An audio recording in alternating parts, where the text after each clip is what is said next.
ABS problemi ilə yaxınlaşan 20 gövdənin ABS-ini söktük. Baxın, görün booster nə vəziyyətdədir.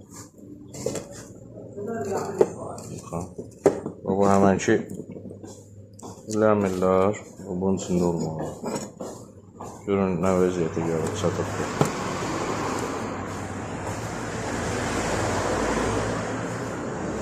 Əriyib təmir.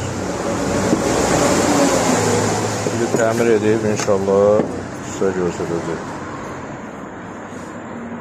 ABS-imiz hazırda, indi hal-hazırda quraşdırıb qoyacaq yerinə. Quraşdırıldı, inverter yerinə qoyuldu, indi hal-hazırda start verək.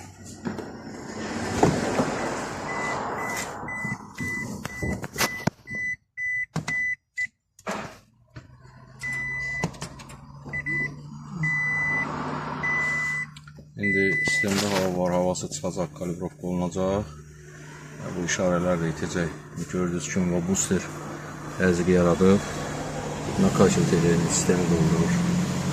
Sistemdə olsun, yəni bu işıqlar sönəcək. Kodladıq. Deməli, aktiv qüsur kodu verirdi, yəni boosterin releysi. Yoxlaş zamanı aşkar olundu ki, həmən koruyucu yanıb. Əlimdə nominalını da az qoyublar. Koruyucunu əvəz etdik.